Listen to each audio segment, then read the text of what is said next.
A black woman boards a plane expecting peace, but instead, she's met with prejudice, humiliation, and a slap that shocks an entire cabin.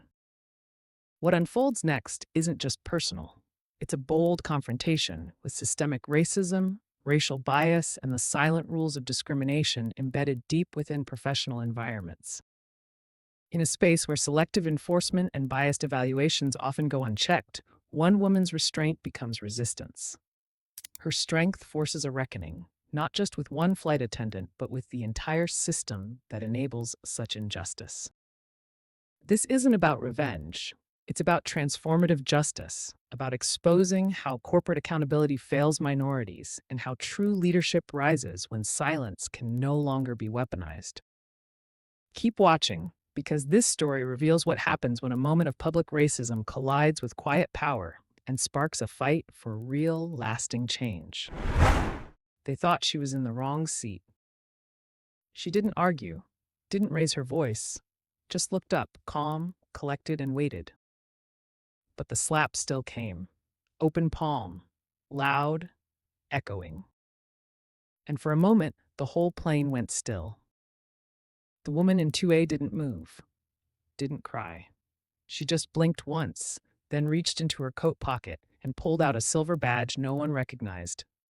The kind that doesn't need to be explained. A few rows back, someone started recording.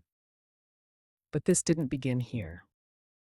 It began 20 minutes earlier at gate C7. She walked with slow, deliberate steps.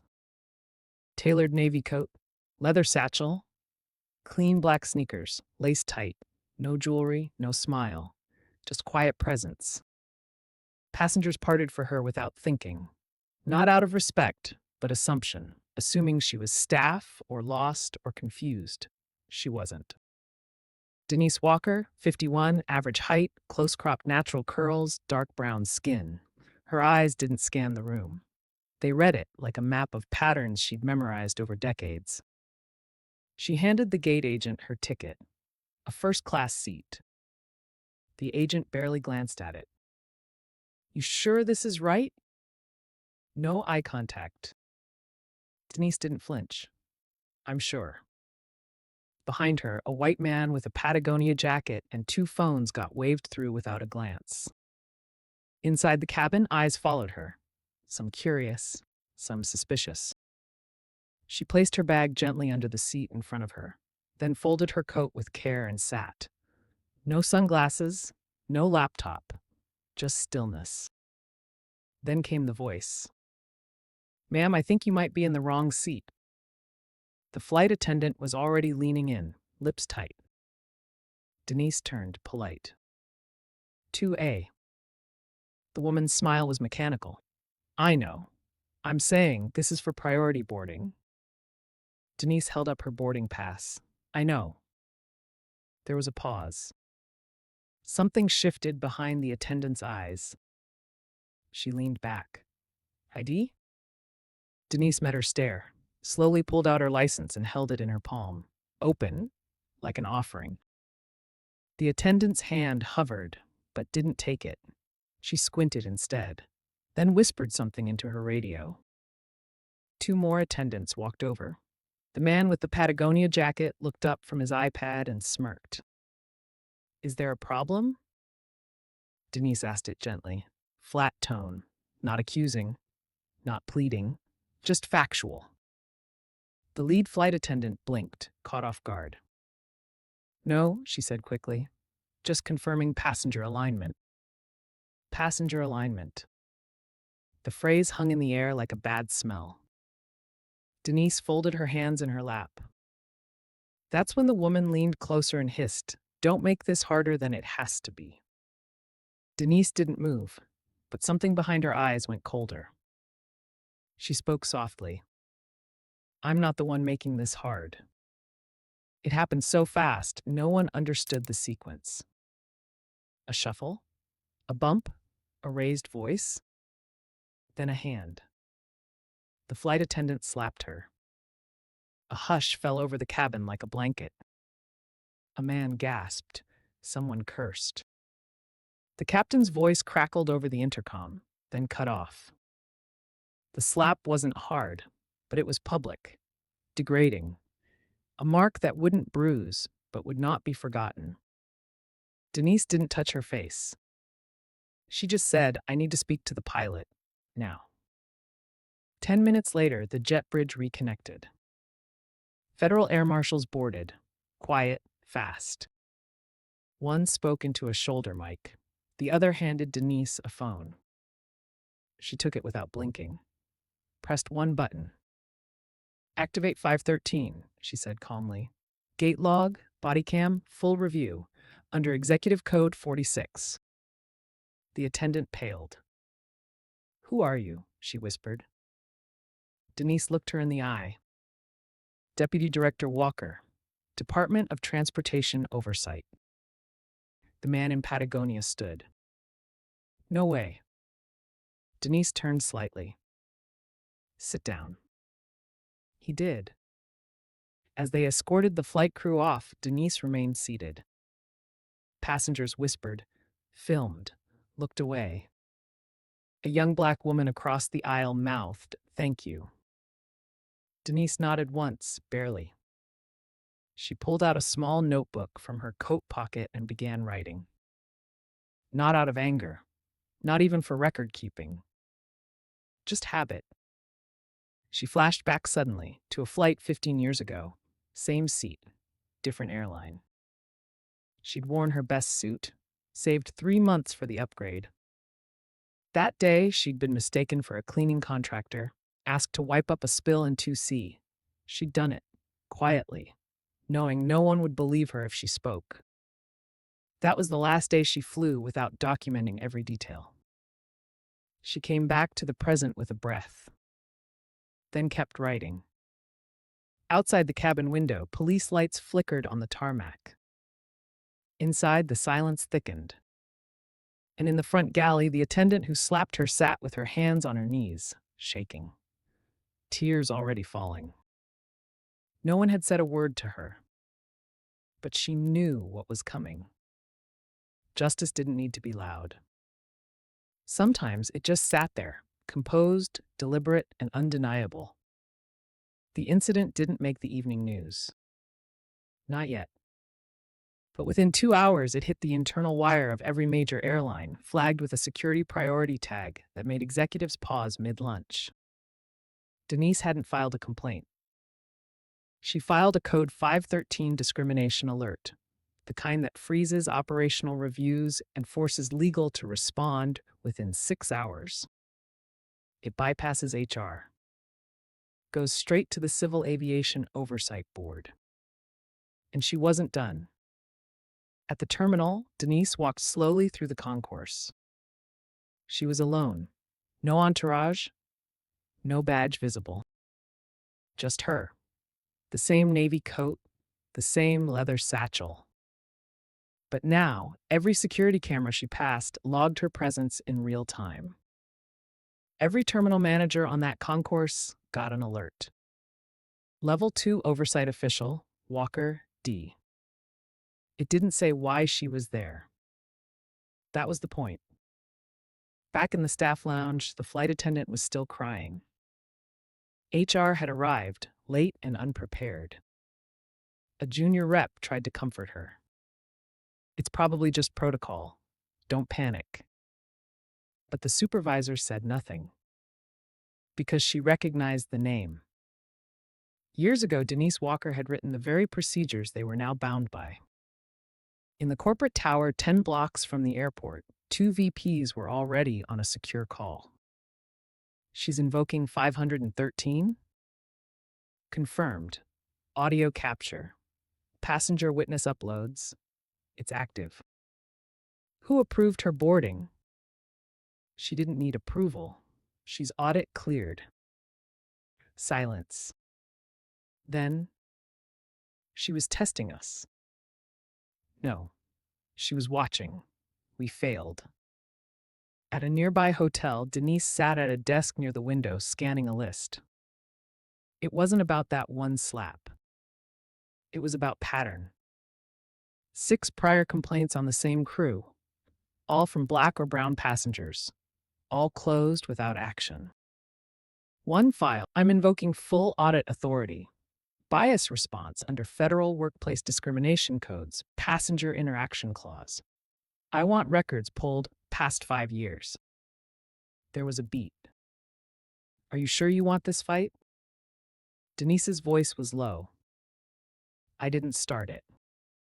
The next morning, a memo leaked. Bias evaluation emergency brief, DOT oversight request.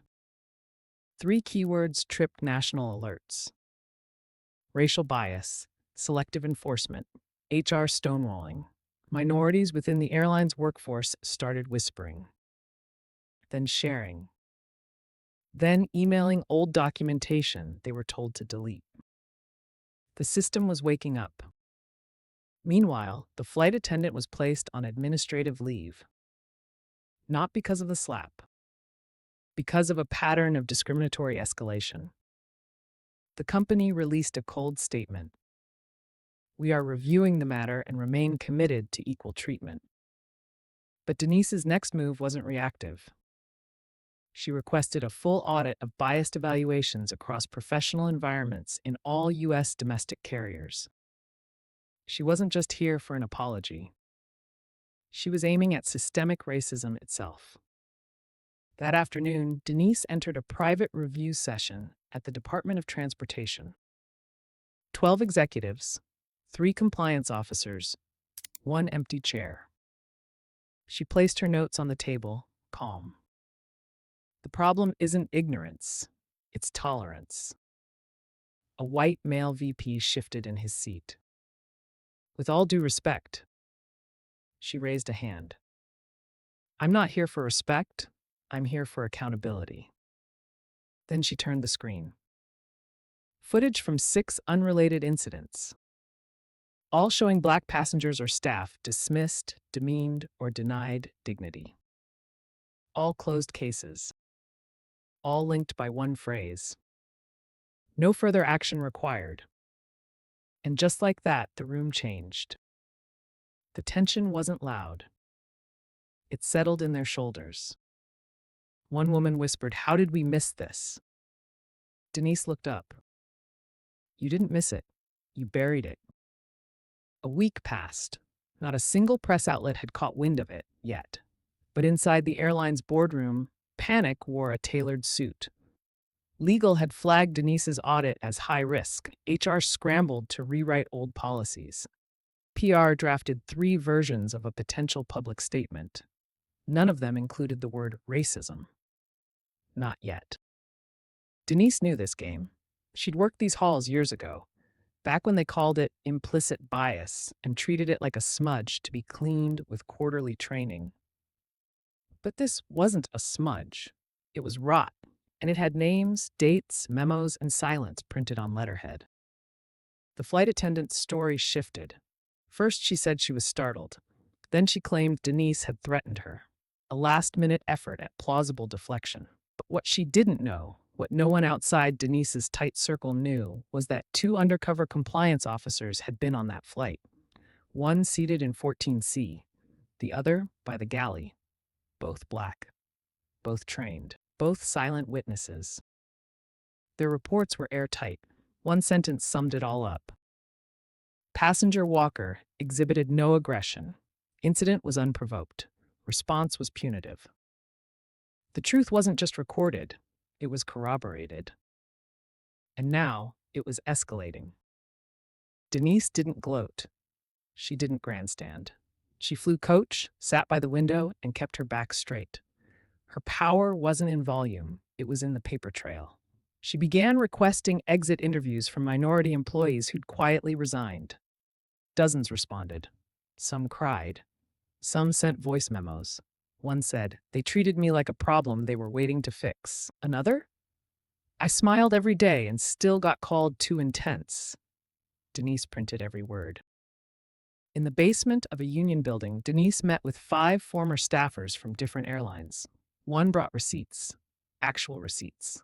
Flights she'd been pulled from without cause. She pointed at her face. "It's this. That's the reason." Denise didn't argue. She just nodded.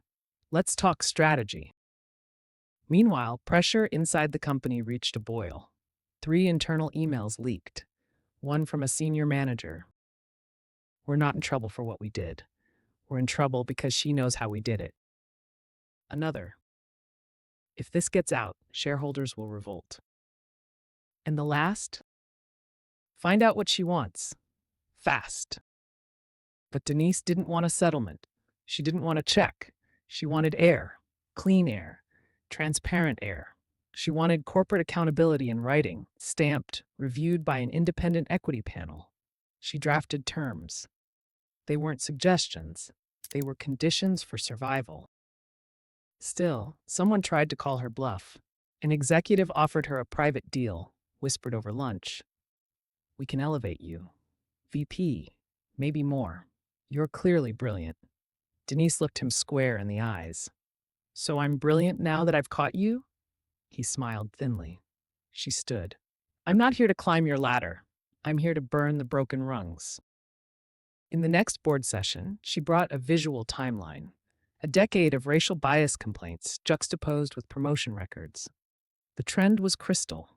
Black staff received promotions slower. Their performance evaluations had more negative keywords: uncooperative, aggressive, not a team player. Meanwhile, less experienced white counterparts received leadership potential and strong cultural fit. Denise didn't raise her voice. She just let the silence sit. At the end of the presentation, someone whispered, "We didn't know it was this bad." Denise looked at the graph, then back at them. "You didn't want to know." Her voice stayed even. "But now that you do, this is the last moment you'll be able to pretend." No one spoke. The boardroom, usually tense with schedule watching and ego smoothing, now felt like the inside of a confession booth. Except Denise wasn't here to forgive. She was here to document. The CEO finally cleared his throat. "We'll need time to review." "No," Denise cut in, calm but firm. "You've had time. What you need now is backbone." Outside, the media had started circling. A leaked memo had reached an advocacy blog. Then another. The headlines were soft at first. "Flight incident raises questions about airline's internal culture." But the comments weren't. Black professionals from across the industry flooded the threads. "Same thing happened to me in '03. They protect the system, not the people. Her story is our story." Denise watched it spread, but she didn't push it. She let the truth do what truth does when it's unafraid. It moved. That week, the airline announced a diversity task force. The press release was polished. Words like healing, understanding, unified, but not a single mention of the slap. Not a single mention of what had been done to her, or others. She issued her own statement. When companies apologize without naming the harm, they're not seeking justice. They're managing risk. Inside HR, panic mounted. Emails flagged as sensitive were now discoverable under the audit. One included a thread from the day of the slap, multiple leaders discussing PR optics before even checking on Denise's condition. Another referenced her as the problem passenger. All of it written. All of it kept. They brought in a crisis consultant. He flew in from DC, shook hands like a politician, and tried charm. "You're clearly someone who commands respect," he told her. She gave him nothing. "Respect isn't something I need from this company. I came to take inventory of what you refused to give." The consultant's face dropped a degree. "I see." But he didn't. Not yet. A week later, Denise received a notice. Her internal audit was being formally challenged. "Overstepped scope," the letter said. "Unapproved methodology." They were trying to push her out, revoke her access. Classic HR stonewalling, one last hand on the brake before the wheels came off. She smiled to herself. That morning, she'd already had coffee with the company's largest black shareholder, a quiet man in his 60s with steel gray hair and a folder full of annotated board minutes.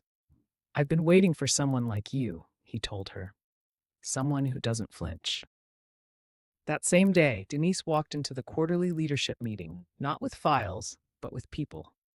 Former employees, a data scientist who tracked promotion disparities, a flight manager demoted after filing a bias complaint, a former recruiter who'd kept a secret journal of HR's rejections, all marked in red ink with words like too urban, not quite polished, cultural mismatch.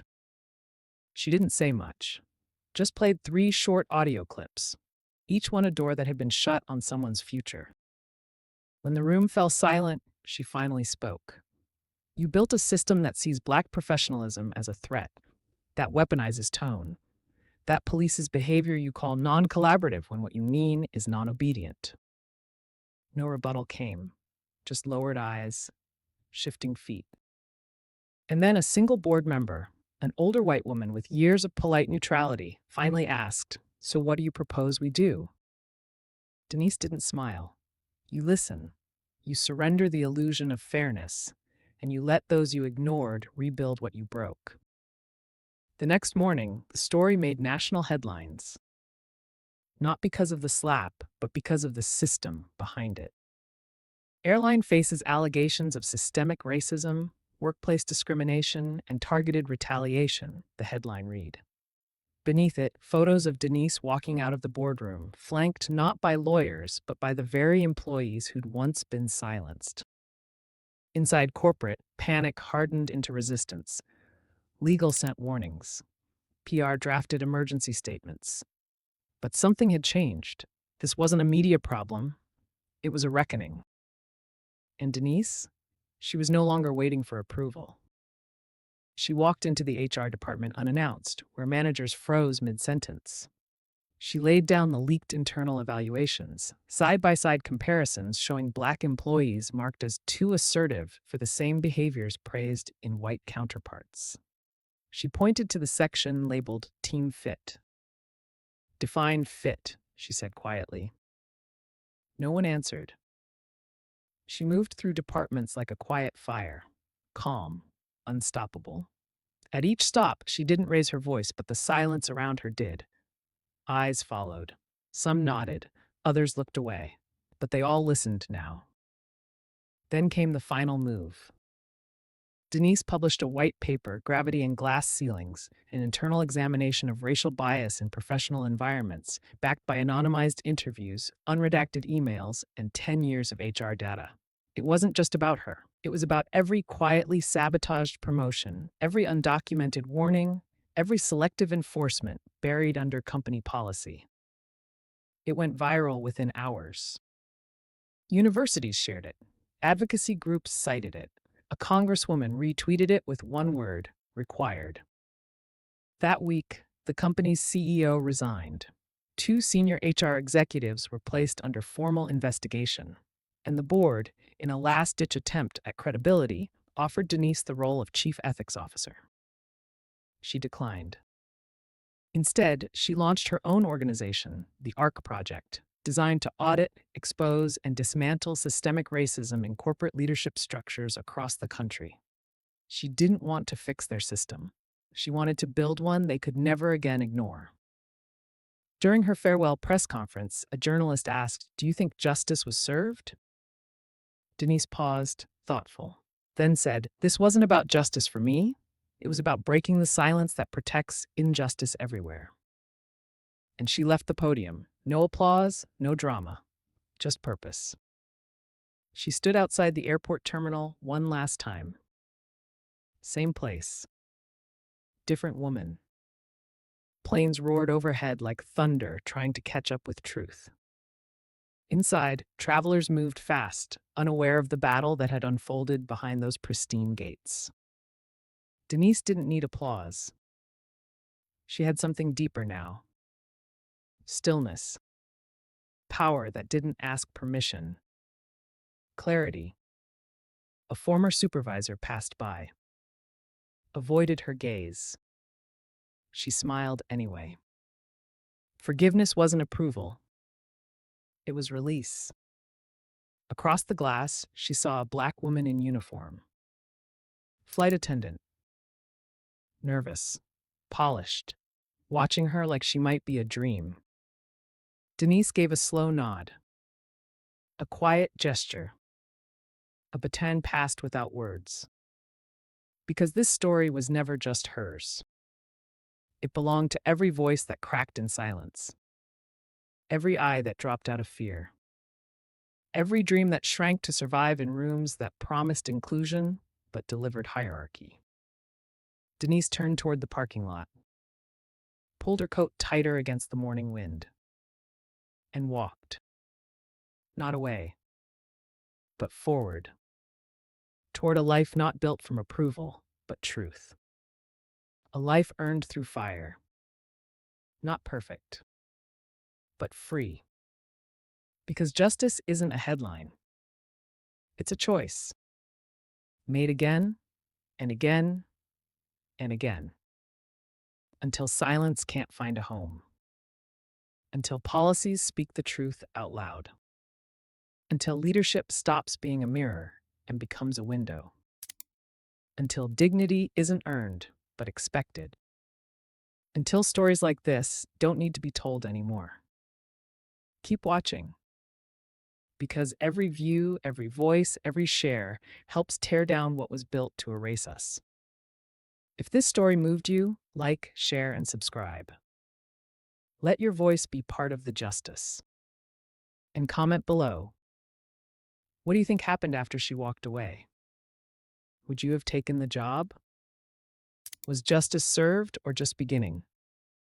Your voice matters here. So speak.